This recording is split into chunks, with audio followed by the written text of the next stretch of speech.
बिस्मिल्लाहिर्रहमानिर्रहीम।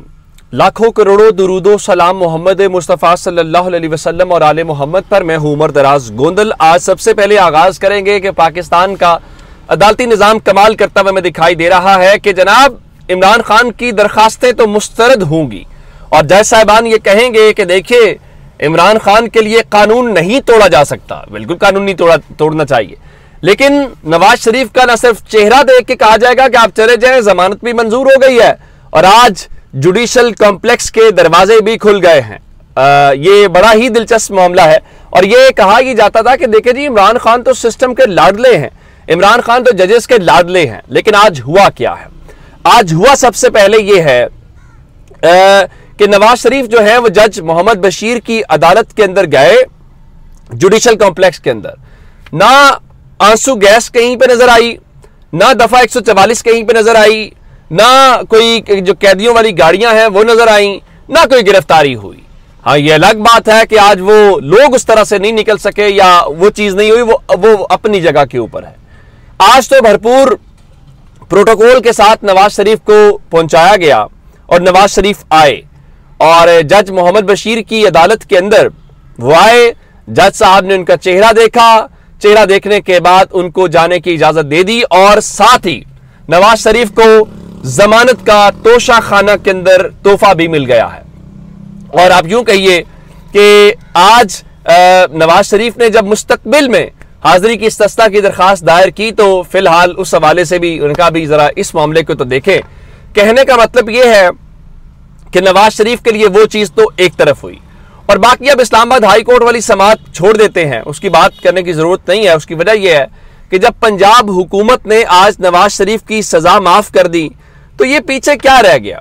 अब इलेक्शन या बाकी जो सारे का सारा अमल है वो बिल्कुल बेमानी हो गया है, वो गैर जरूरी हो गया है। अब सिर्फ एक ऐलान होना चाहिए, एक शाही फरमान जारी होना चाहिए। वो ऐलान, वो शाही फरमान ये है कि इस मुल्क के अंदर हुक्मरान नवाज शरीफ होगा। बाकी सब चीजें बहुत ही गैर जरूरी हैं।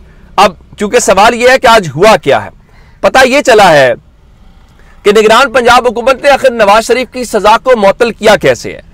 तो पता यह चला कि निगरान पंजाब काबीना ने नवाज शरीफ की दरखास्त के ऊपर वीडियो लिंक के जरिए दरखास्त के ऊपर समाअत की। आजम नजीर तारड़ और अमजद परवेज ने दलाइल दिए और उसके बाद नवाज शरीफ की दरखास्त जो है वो मुत्तफिका तौर पे मंजूर कर ली गई और बताया गया है कि जो CRPC का सेक्शन 401 है उसके तहत ये सजा मुअत्तल की गई है जो हुकूमत को इस सिलसिले में इख्तियार होता है। जनाब आपने एग्जीक्यूटिव ऑर्डर के जरिए ही सजाएं मुअत्तल करनी है, सारा कुछ करना है, तो खुदा के वास्ते अदालतों को ताला लगाओ, अदालतें बंद कर दो। इन अदालतों का फायदा क्या है, मुझे इस बात की समझ नहीं आती। और ये सारा कुछ तो हो गया। अब तोशा खाना वाला जिस तरह मैंने आपको बताया वहां पे जमानत भी हो गई और इवन जो जब्तशुदा प्रॉपर्टीज है नवाज शरीफ की उसके ऊपर भी एहतसाब अदालत के जो जज मोहम्मद बशीर है उन्होंने जनाब नैब को नोटिस जारी कर दिया। अब बाकी रहेगी बात कि मुस्तकबिल में वो आएंगे नहीं आएंगे, तो उनका मियाँ साहब को फर्द जुर्म के लिए तो आना पड़ेगा। अब जज साहब भी बड़े पता नहीं उन्होंने ऐसे ही कह दिया या उन्होंने फर्द जुर्म का सिर्फ हवाला दिया। फर्द जुर्म नवाज शरीफ के ऊपर आयद होने कौन देगा या फर्द जुर्म का मामला आएगा कहां पे? उससे पहले ही चालान के अंदर जो मामला है वो बड़ी क्लैरिटी के साथ क्लियर हो जाएगा और मेरा नहीं ख्याल कि उसके अंदर किसी किस्म की भी कोई जरूरत होगी। अब ये तो हो गया नवाज शरीफ वाला मामला कि नवाज शरीफ को आपने किस तरीके से आज जो है वो क्लैरिटी दी है और क्लीन चिट दी है। अब इमरान खान की दरखास्त आज के दिन ही मुस्तरद की गई है। नवाज शरीफ की इमरान खान ने जो सिंगल बेंच का फैसला है जस्टिस आमिर फारूक का, जो उनका जेल में ट्रायल हो रहा है, उसको चैलेंज किया था और आज एक डिवीजनल बेंच जो है वो बना था जस्टिस मियां गुल हसन औरंगजेब और समन रिफत साहिबा का। तो उस हवाले से हुआ क्या कि इमरान खान ने इस्तदा की थी कि जेल में उनका जो ट्रायल है वो रोका जाए। तो जज साहब ने कहा देखें ये दरखास्त काबिल समाअत है या नहीं है इसका फैसला तो होगा बाद में, लेकिन किसी शख्स के लिए रूल्स की खिलाफ वर्जी नहीं कर सकते। बिल्कुल ठीक है जनाब, रूल्स की खिलाफ वर्जी होनी भी नहीं चाहिए और कानून की खिलाफ वर्जी भी नहीं होनी चाहिए, ये बात भी ठीक है। और नवाज शरीफ साहब सजा याफ्ता होने के बावजूद चले गए, इस्लामाबाद हाई कोर्ट ने इजाजत दे दी, तो क्या तब रूल्स नहीं थे? नवाज शरीफ खुद सरेंडर ना करें और वापस आ जाएं, तब रूल्स नहीं थे। लेकिन चूंकि आप जानते हैं कि पाकिस्तान के अंदर जो निज़ाम इंसाफ है वो इसी तरह से चलता है, तो उस हवाले से आप कुछ भी जो इस वक्त है वो कह सकते हैं। अच्छा, इस दौरान जो इमरान खान के वकील थे उन्होंने कमरा अदालत के अंदर जो दलाइल रखे, उन दलाइल के हवाले से कम से कम उन्होंने इस केस की जान जरूर निकाल दी है। सलमान अकरम राजा उन्होंने कहा, देखिए ये कहा गया कि मुल्जिम की सिक्योरिटी यानी इमरान खान की सिक्योरिटी के लिए जेल में ट्रायल किया जा रहा है। उनका इमरान खान या मुल्जिम से तो पूछा ही नहीं गया, और क्या इमरान खान ने यह कहा कि उनका सिक्योरिटी खदशात की बुनियाद के ऊपर जेल में ट्रायल किया जाए? यानी खुद से ही आपने खदशात का इजहार किया, खुद से ही आपने फैसला कर लिया। क्या किसी सतह के ऊपर जो शख्स है जिसको आप सिक्योरिटी प्रोवाइड करने की बात कर रहे हैं, उसने कोई ऐसी बात की हो, उसकी तरफ से कोई क्लेम आया हो? तो इस सवाल का जवाब तो किसी के पास नहीं है। लेकिन जाहिर है कि मसला क्या है, मसला सिक्योरिटी से ज्यादा ये है कि इमरान खान किसी सूरत बाहर नहीं आने चाहिए, इमरान खान लोगों को नजर नहीं आने चाहिए।